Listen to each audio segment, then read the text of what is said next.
بعده. أعوذ بالله من الشيطان الرجيم. بسم الله الرحمن الرحيم.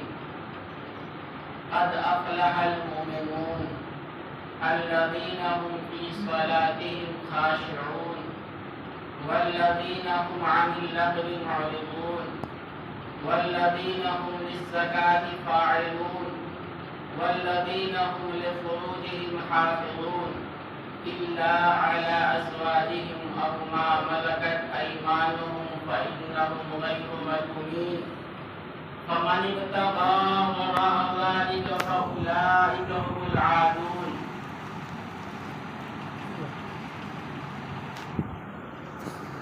محترم بزرگ اور دوستوں اور عزیز ساتھیوں، اللہ رب العزت کا بڑا فضل و کرم اور اس کا احسان عظیم ہوا کہ اس نے ہم سب کو ایمان کی دولت سے نوازا.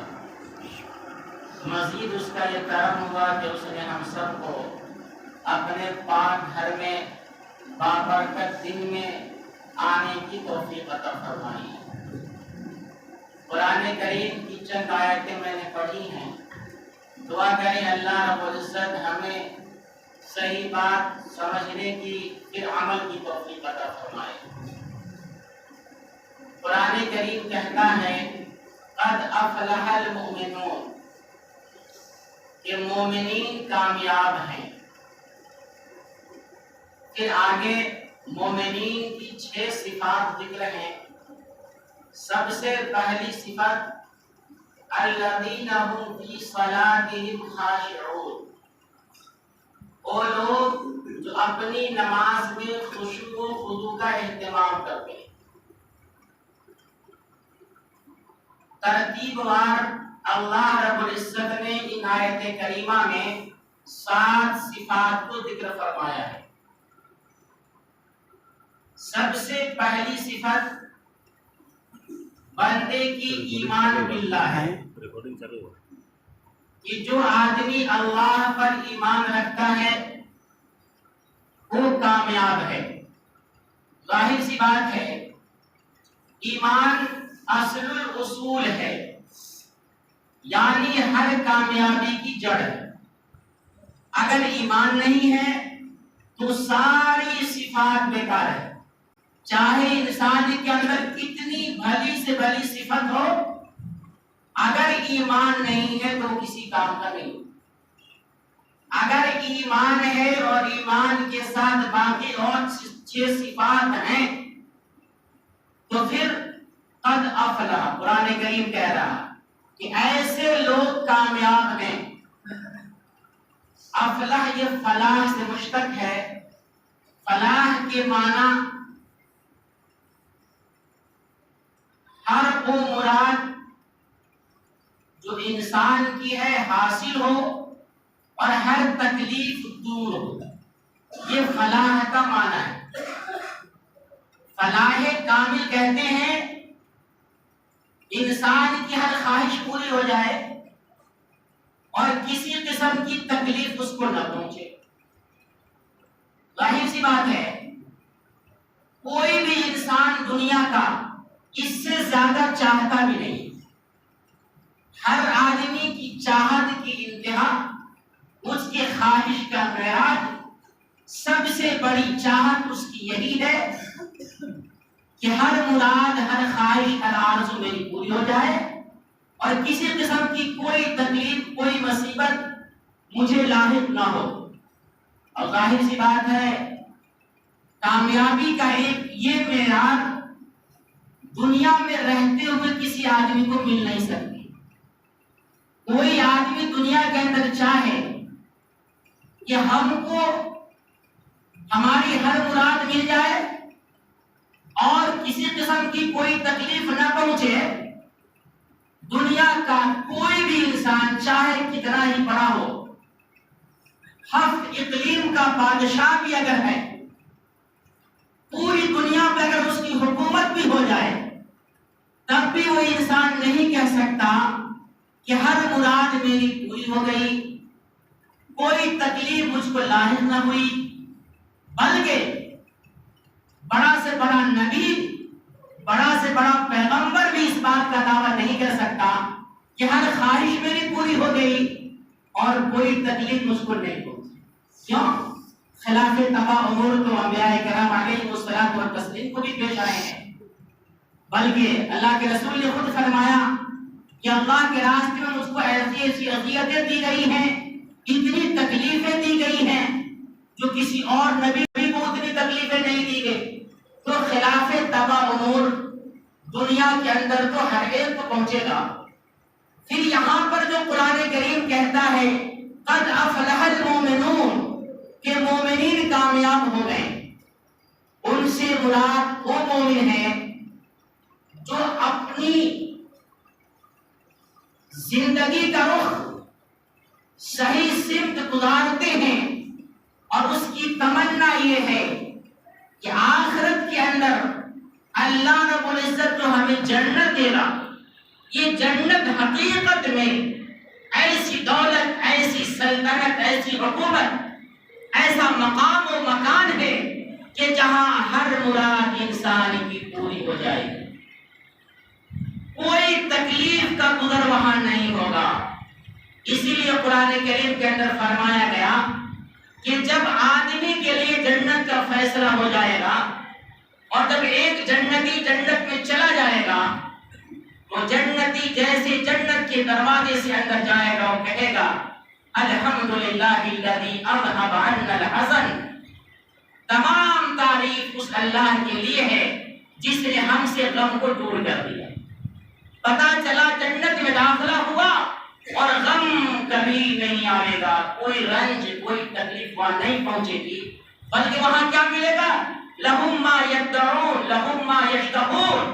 جو آدمی چاہے گا، جب چاہے گا، جس وقت چاہے گا، بلا انتظار، بلا تاخیر وہ چیز مل جائے گی، وہ چیز مل جائے گی. اب یہ جنت پانے کے لیے اللہ رب العزت نے دنیا کے اندر ہی اپنے بندوں کو اعلان فرما دیا کہ اگر تم کامیابی چاہتے ہو تو اس جنت کے لیے اپنے اندر یہ 6 صفات جو ایمان کے بعد ہے اور ایمان کو ساتھ لے لیا جائے تو 7 صفات. ایمان کے بعد 6 صفات اور ایمان کو ساتھ ملا لیا جائے تو 7 صفات اپنے اندر جو پیدا کر لے وہ جنت کا وارث ہے. جنت کا کیا ہے؟ وارث ہے.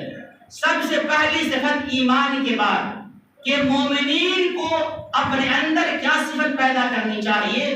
قرآن کریم کہتا ہے الذین هم فی صلاتهم خاشعون، جو لوگ اپنی نماز کے اندر خشوع و خضوع کا اہتمام کرتے ہیں. خشوع کیا ہے؟ اس کی بہت ساری تفسیریں کی گئی ہیں، مگر ساری تفسیروں کو صرف ایک بات میں جمع کیا جا سکتا ہے. سب کا حاصل یہ ہے کہ آدمی نماز کے اندر ظاہری سکون بھی پیدا کر لے اور باطنی سکون بھی پیدا کر لے. ظاہری سکون کا مطلب تو یہ ہے کہ رکوع و سجدہ یعنی نماز کی جتنے ارکان ہیں ان سب کے اندر تعدیل ہو، اطمینان ہو. اور فقہاء نے جن چیزوں کو مکروہات سے شمار کیا ہے جیسے بلا وجہ داڑھی کا کھجلانا، بلا وجہ کپڑوں سے کھیلنا، بلا وجہ ادھر ادھر دیکھنا، یہ ساری چیزیں فقہاء نے ان کو مکروہات نماز میں شمار کیا ہے. ان چیزوں سے بندہ مصلی نمازی پرہیز کر لے. اور دوسری چیز یہ ہے کہ اس کے دل میں کسی قسم کا خیال، وسوسہ نہ آئے یا وہ نہ لائے. اگر بلا اختیار آ جاتا ہے جب تو مجبوری ہے، لیکن خود بخود انسان نماز کے اندر ہی دکان کا حساب کر رہا ہے، نماز کے اندر ہی اپنے کاموں کی فکر لیے بیٹھا ہے، تو یہ خشوع کے خلاف. یہ کیا ہے؟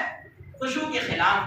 پھر اسی طریقے پر قرآن کریم دوسری صفت یا تیسری صفت کہہ لیجئے والذین هم عن اللغو معرضون، اور جو لوگ فضول کلام سے، فضول افعال سے اعراض کرتے ہیں، یعنی جو لوگ دنیا کے اندر رہتے ہوئے لا یعنی امور کا ارتکاب نہیں کرتے، ایسی چیزوں میں نہیں پڑتے جو بیکار ہے، عبث ہے۔ ظاہر سی بات ہے، جتنے گناہ کے کام ہیں، معصیت کے کام ہیں، وہ سب کے سب عبث اور بیکار ہیں، اس معنی کر کے کہ اس کے اندر دینی نفع بھی نہیں ہے بلکہ مزید نقصان ہے، اس لیے اس سے بچنا چاہیے، اس سے پرہیز کرنا چاہیے۔ یا یہ کہ دین کا نفع نہیں ہے اور اس میں دنیا کا بھی کوئی نفع نہیں ہے، یہ بھی عبث ہے۔ جیسے آج کل ہم نوجوانوں کے اندر یہ بیماری ہے، کیا بیماری ہے کہ ہم جب رات کو سونے جاتے ہیں تو شریعت تو یہ کہتی ہے، سنت کا تقاضا تو یہ ہے کہ عشاء کی نماز کے بعد فوراً ہم سو جائیں تاکہ وقت پر اٹھ کر صبح سویرے اللہ کو یاد کر لیں۔ لیکن ایک نوجوان یوٹیوب پہ اور فیس بک پہ نہ جانے کیا کیا چیزیں دیکھتا ہے، کھیلتا ہے، اور اس پر بھی سونے میں سہاگا۔ بہت سے لوگ گیم کھیلتے ہیں، اس کو بھی دیکھتے ہیں، اور ظاہر سی بات ہے یہ ضیاء وقت ہے، وقت کی بربادی ہے، اور یہ سب لغو کے اندر آتی ہے۔ اس لیے قرآن کریم کہتا ہے جو لوگ لغو سے اعراض کرتے ہیں، یہ دوسری صفت۔ تیسری صفت اسی طریقے پر فرمایا گیا والذین هم للزکاۃ فاعلون، اور جو لوگ زکات ادا کرتے ہیں۔ بعض مفسرین نے یہاں زکات کا معنی وہ شرعی زکات نہیں لیا ہے۔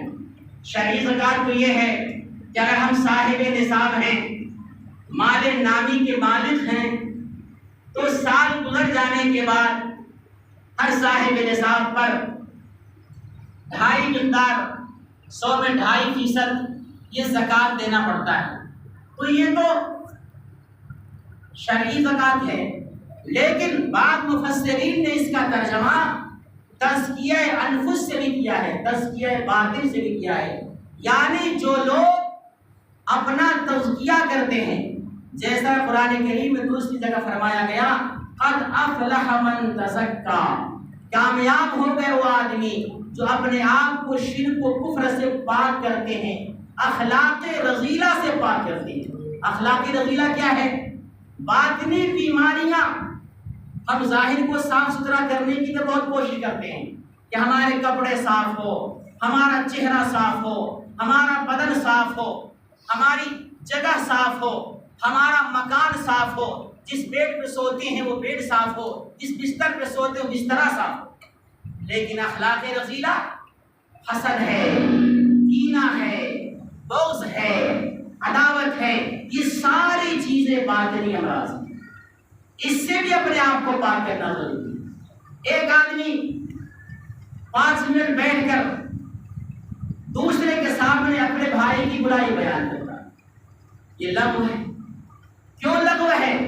اس لیے کہ آپ نے جس بھائی کی برائی بیان کیا اس بھائی کا کوئی نقصان نہیں ہوتا، لیکن آپ کا نقصان ہوتا ہے، کیونکہ آپ غیبت کر رہے ہیں، اور غیبت کے بارے میں اللہ کے رسول نے فرمایا الغیبۃ اشد من الزنا، یہ غیبت تو زنا سے بھی زیادہ سخت اور خطرناک ہے، اور ہونا بھی چاہیے۔ کیوں؟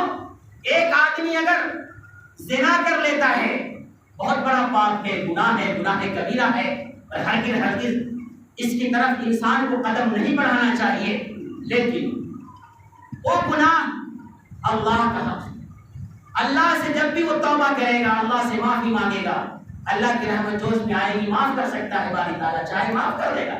لیکن جس بھائی کی ہم نے غیبت کی ہے، آپ اللہ کے حضور چاہے جتنا ہی توبہ کر لیں، آپ کی مغفرت نہیں ہوگی جب تک کہ اس بھائی سے، جس بھائی کی آپ نے غیبت کی ہے، اس سے معافی نہ مانگے۔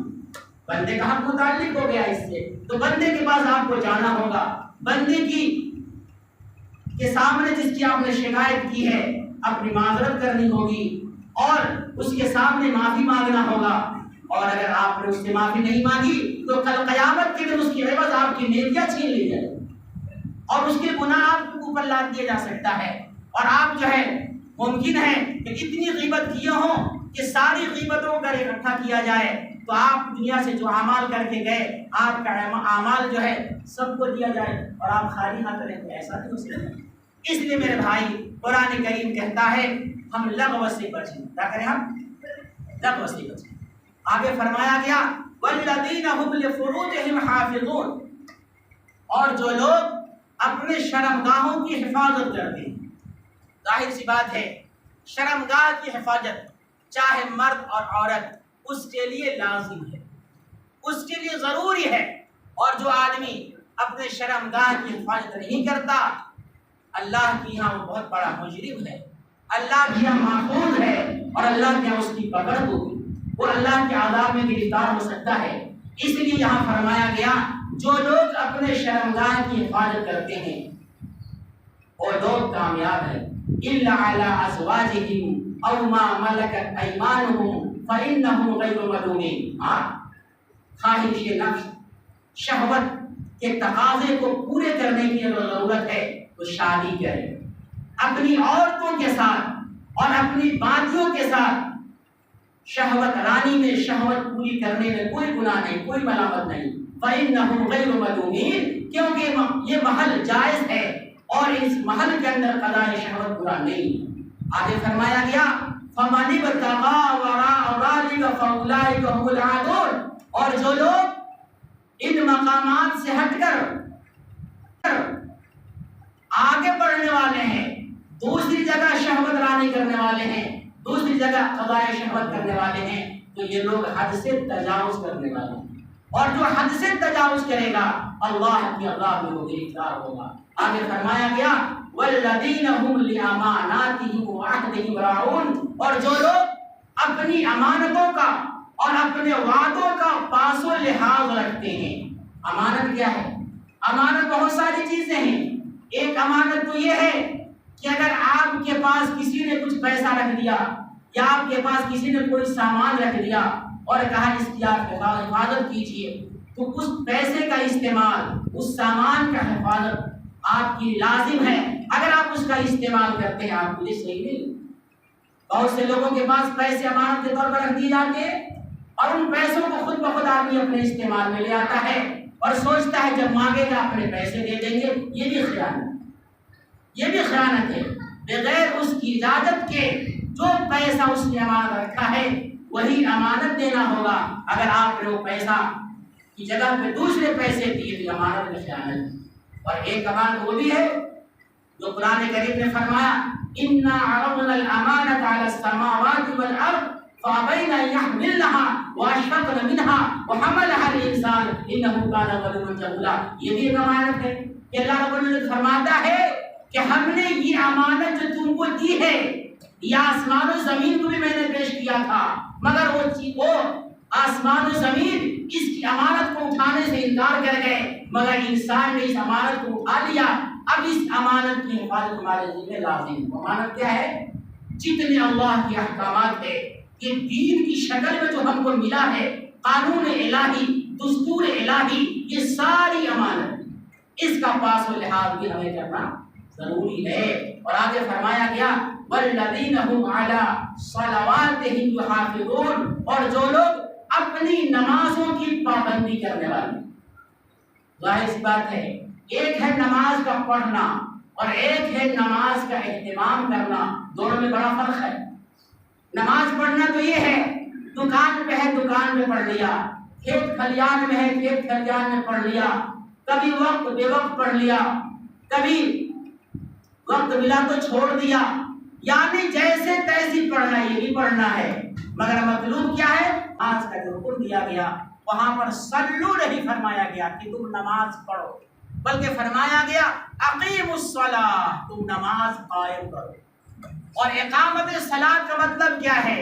اقامت صلاۃ کا مطلب یہ ہوتا ہے کہ وقت مستحب کے اندر جماعت کے ساتھ تکبیر اولیٰ کے اہتمام کے ساتھ ایک نمازی نماز کی ادائیگی کرے. یہ ہے نماز کا اعلیٰ درجہ، یہ ہے نماز کا اہتمام. والذین هم علی صلواتہم یحافظون، جو لوگ اپنی نمازوں کی پابندی کرتے ہیں.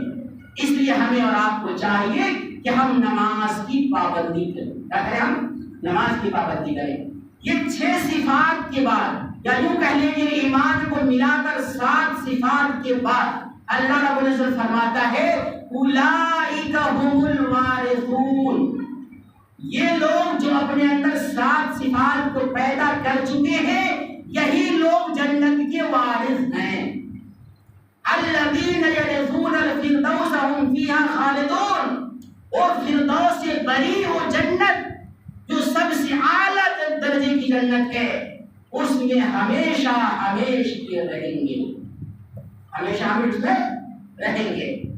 اب جب ایک بندہ اپنی زندگی کو سنوارتے ہوئے، اپنی زندگی کا رخ صحیح سمت موڑتے ہوئے دنیا سے جاتا ہے اور اس کو جنت مل جاتی ہے، قد افلح، تو کامیاب ہو گیا۔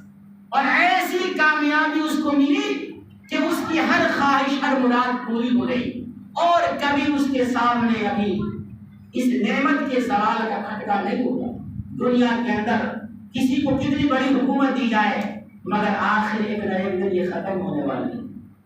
اس نعمت کا زوال یقینی ہے، اور جب نعمت کا زوال یقینی ہے تو اس کو کیا خوشی لائی، کیا خوشی محسوس ہوگا۔ ہاں، جنت کے اندر جب یہ بندہ چلا جائے گا، اب اللہ رب العزت جنت کے اندر اپنی رضا کا اعلان فرما دیں گے۔ اے جنتیوں سن لو، اب آج کے بعد میں تم سے کبھی ناراض نہیں ہوں گا۔ اب ظاہر سی بات ہے، یہ نعمت اتنی بڑی نعمت ہے کہ ساری نعمتوں سے اعلیٰ والا ہے، اس لیے کہ اللہ رب العزت جب کسی سے ناراض نہیں ہوگا، کسی بھی جنتی سے ناراض نہیں ہوگا، اس کا مطلب یہ ہے یہ نعمت کبھی ضائع نہیں ہوگی، اور جب یہ نعمت کبھی ضائع نہیں ہوگی، اور جب یہ نعمت کبھی ضائع نہیں ہوگی تو اس سے بڑھ کر انعام کیا ہوگا، اس سے بڑھ کر کوئی انعام نہیں ہو سکتا۔ جب سارے جنتی جنت میں چلے جائیں گے، اللہ رب العزت پوچھے گا، اے میرے جنتی، اے میرے بندے، بتاؤ کیا تم نے وہ چیز پا لیا جس کا تم سے وعدہ کیا گیا تھا؟ کیا تم خوش ہو اس جنت کی نعمتوں پر؟ سارے جنتی کہیں گے باری تعالیٰ، جنت میں کون سی وہ خواہش ہے جو ہماری باقی رہ گئی؟ ساری خواہشیں پوری ہو گئی، ساری خواہشیں پوری۔ اب کیا ہم آپ سے مانگیں اور کیا ہماری خواہش ہے؟ ساری خواہشیں پوری ہو گئی اور ہم نے وہ پا لیا جس کا آپ نے ہم سے وعدہ کیا۔ باری تعالیٰ کہیں گے ایک نعمت ابھی تم کو دینی باقی ہے، ایک نعمت ابھی تم کو دینی باقی ہے۔ اب ظاہر سی بات ہے جنتی سوچیں گے وہ کون سی نعمت ہے جو رب ہمارا ہم کو دے گا، اور اب تک وہ چیز نہیں ملی ہے۔ جنتی آپس میں دوسرے سے پوچھتے پھریں گے، پھر بات سمجھ میں آئے گی۔ علماء اس بات کو بتا سکتے ہیں، چلو علماء سے معلوم کرتے ہیں۔ پتا چلا کہ علماء کی ضرورت جنت نہیں پڑے گی، علماء سے پوچھا جائے گا، علماء کہیں گے ہاں ایک نعمت ابھی باقی ہے، وہ کیا ہے؟ دیدار الہی۔ وہ کیا ہے؟ دیدار الہی۔ وجوہ یومئذ ناظرہ الی ربها ناظرہ، کہ اس دن چند چہرے ایسے بھی تر و تازہ ہوں گے جو اپنے رب کو دیکھ رہے ہوں گے۔ جیسے چاند کو ہم دیکھتے ہیں، 14ویں رات کا چاند ہر آدمی جہاں سے چاہے دیکھ سکتا ہے، کوئی بھیڑ بھڑکا نہیں ہوتا، کسی کو دیکھنے میں کوئی تکلیف نہیں ہوتی۔ اسی طریقے پر ہم اپنے رب کی زیارت کریں گے۔ جب رب کی زیارت ہوگی پھر کیا پوچھنا ہے؟ بندہ کتنے سال تک رب کو دیکھتا رہ جائے گا، ہزاروں سال دیکھتا رہ جائے گا، مگر جی نہیں بھرے گا، جی نہیں بھرے گا۔ پھر باری تعالیٰ اپنی تجلی ہٹا لیں گے، پھر اپنی تجلی ہٹا لیں گے۔ اب ظاہر سی بات ہے یہ زیارت اللہ کی، یہ جنت انعام کی شکل میں جو ہمیں ملے گی، اور اللہ کا رضوان جو ہمیں ملے گا، یہ مخصوص دنیا کے اندر چند دن کی زندگی ہے، اس کو کام میں ہم کو لانا چاہیے۔ کیا کرنا چاہیے؟ کام میں ہم کو لانا چاہیے۔ اور ظاہر سی بات ہے یہ ساری صفات اور یہ ساری نعمتوں کا اصل الاصول ایمان ہے۔ کیا بھائی؟ ایمان۔ لیکن ایمان کی حقیقت، ایمان کی اہمیت کو ہم نہیں سمجھ پا رہے۔ کیوں نہیں سمجھ پا رہے ہیں؟ اس بنیاد پر نہیں سمجھ پا رہے ہیں کہ ایمان ہمیں بن محنت کے مل گیا، ایمان میں ہمیں کوئی محنت کی ضرورت نہیں پڑی۔ بلال حبشی اہمیت. پوچھئے سلمان فارسی سے ایمان کسے کہتے ہیں؟ آپ بولو بتلاویں گے. پوچھئے ان صحابہ سے جنہوں نے اپنے بچوں کو یتیم کیا، ان صحابہ سے پوچھئے جنہوں نے اپنے بیویوں کو بیوہ کیا، ان صحابیات سے پوچھئے جنہوں نے اپنے شوہروں کو کھو دیا، اور ان ماؤں سے پوچھئے جنہوں نے اپنے بچوں کو یتیم کر دیا. وہ بتائیں گے اور بتائیں گے آپ کو. حضرت سمیہ سے پوچھئے وہ بتائیں گے آپ کو. حضرت خدیجہ الکبریٰ سے پوچھئے وہ بتائیں گے آپ کو. ہم نے تو محنت نہیں کیا، ہمیں تو یوں بھی مل گیا، ہم کیا جانے ایمان کو. ایمان کہتے ہیں اللہ کی توحید، اللہ کی ذات و صفات پر اس قدر ایمان لانا کہ اللہ کی ذات سے سب کچھ ہوتا ہے اور اللہ کے غیر سے کچھ بھی نہیں ہوتا. آج ہم ایسے مومن ہیں، بارش نہیں ہو رہی ہے تو شکوہ، بچے نہیں پیدا ہو رہے ہیں تو شکوہ، اور اگر کوئی بیماری آ گئی تو شکوہ. خدا نہ خواستہ اگر زبان سے ہماری ایسی بات نکل جاتی ہے جس سے جناب باری میں گستاخی ہوتی ہے، نعوذ باللہ نعوذ باللہ نعوذ باللہ، تو ہم اپنے ایمان کی خیر بنائیں. ہم نے کبھی غور کیا کیا یہ ایمان ایسا اتنا مضبوط ہے کہ آپ جو بھی زبان سے نکالیں آپ کا ایمان باقی رہے گا؟ اگر ایسا ہی ہوتا کہ ایمان والے کے گھرانے میں پیدا ہو جانے کے بعد آدمی مومن ہو جاتا اور پھر اس کو کچھ کرنا نہیں پڑتا، تو حضرت نوح علیہ السلام کے بیٹا کنعان کو بھی مومن ہونا چاہیے. حضرت ابو طالب جو اللہ کے رسول کے چچا ہیں ان کو بھی صاحب ایمان ہونا چاہیے تھا، مگر کیوں انہوں نے ایمان قبول نہیں کیا. آج اگر ہم وضو کر لیں، اب وضو کرنے کے بعد مفسدات وضو کو توڑنے والی چیز پیش آ جائے تو کیا وضو باقی رہے گا؟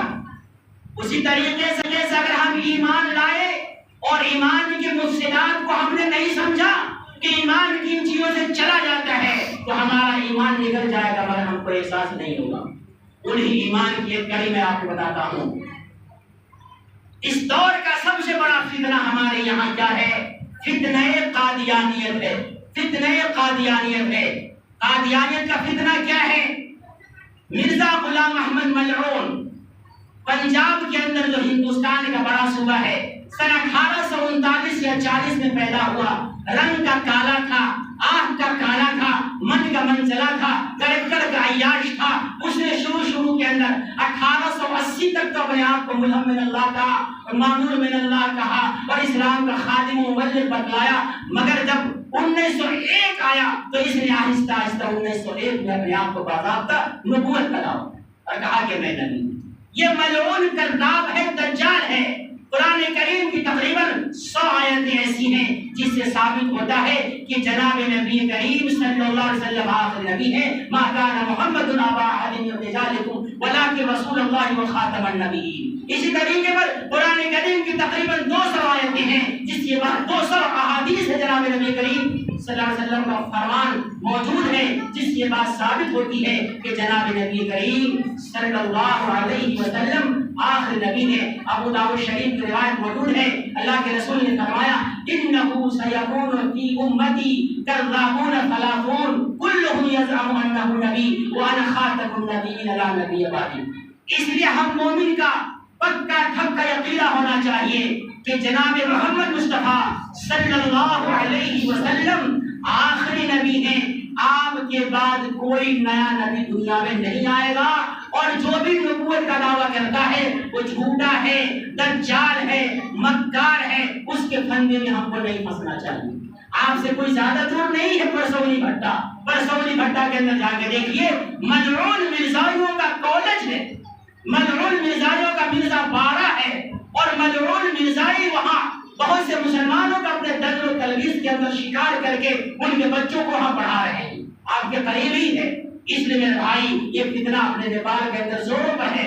کارمنڈو کے اندر احمدیہ سن کر کے اس کا دردہ ہے، اس کا سن سہجتا چل رہا ہے اور گورنمنٹ کی اشارے پر یہ کام کر رہی ہے. اس لیے کہ پوری دنیا کے اندر جہاں بھی دارالحرب ہے وہاں یہ پیسوں کی برسات کرتا ہے اور پیسے اتنا لٹاتا ہے کہ ہر طرح سے مسلمان کو اپنے جال میں پھنسانا.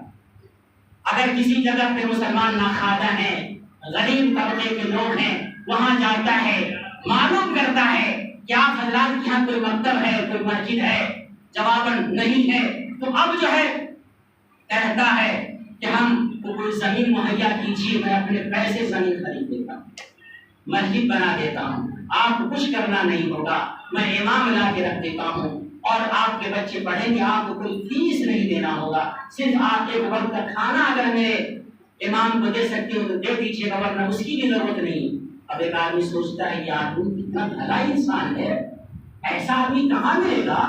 یہ زمین خرید رہا ہے، خود مکان بنا رہا ہے، خود اپنا پنڈت لا کے رکھ رہا، وہ ہوتا ہے مرزائی پنڈت، وہ قادیانی پنڈت ہوتا ہے، ہم اس کو ملا نہیں کہہ سکتے، ملا ہماری اصطلاح ہے، مولانا ہماری اصطلاح ہے، وہ قادیانی پنڈت ہوتا ہے، قادیانی پنڈت کو بٹھا دیتا ہے، اس کی تنخواہ اور سیلری وہاں سے دیتا ہے اور یہ اپنا کام خوشن جاری کر دیتا ہے۔ بچے کے ماں باپ سمجھتے ہیں بچہ ہمارا پڑھ رہا ہے، کسی کو اگر پیسے کی ضرورت ہے، گھر میں بیمار ہے، پیسہ علاج کے لیے دیتا ہے، کسی گھر میں بچیاں بے نکاح ہے، اس کو شادی کے لیے پیسے دے دیتا ہے۔ اس طریقے پر یہ جو ہے ایمان کو لوٹ رہا ہے۔ لیکن ہم مومن کو چاہیے اس بات کو سامنے رکھتے ہوئے کہ اگر کوئی ایسا موقع آ جائے تو ہم یاد رکھیں صحابہ کی قربانیاں۔ اللہ کے رسول صلی اللہ علیہ وسلم جنگ خندق کے موقع پر کھدائی کر رہے ہیں اور صحابہ بھی آپ کے ساتھ کھدائی میں شریک ہیں۔ ایک صحابی کہتے ہیں یا رسول اللہ، بھوک کی وجہ سے کمر سیدھی نہیں ہو رہی ہے اور کردہ اٹھا کر بتلاتے ہیں کہ میرے پیٹ پہ ایک پتھر بنا ہوا ہے۔ اللہ کے رسول صلی اللہ علیہ وسلم نے اپنا کردہ مبارک اٹھایا اور کہا کہ دیکھو میرے پیٹ پہ دو پتھر۔ یہ قربانیاں ہمیں یاد رکھنی چاہیے، اور وہ پیسہ اگر دیتا ہے اس کے پیسے پر ہم پیشاب کر، اس پیشاب اے ناپاک پیسے ہم کو نہیں چاہیے۔ ہم ایک وقت کھائیں گے، ایک وقت بھوکا رہیں گے، ہمارے بچے تڑپ تڑپ کر بلبلاتے ہوئے مر بھی جائیں گے، ہمیں منظور ہے، کیا ہوگا؟ بچے ہمارے سیاہ مرنے کے بعد جنت میں چلے جائیں گے، ہمارے ذخیرے آخرت ہوگا، مگر تمہارے پیسے ہم کو نہیں چاہیے۔ ایسے تعلیم سے میرا بچہ جاہل اور ان پڑھ رہے یہ زیادہ بہتر ہے کہ قادیانی ملا سے میرا بچہ پڑھے۔ اللہ تعالیٰ ہم سب کو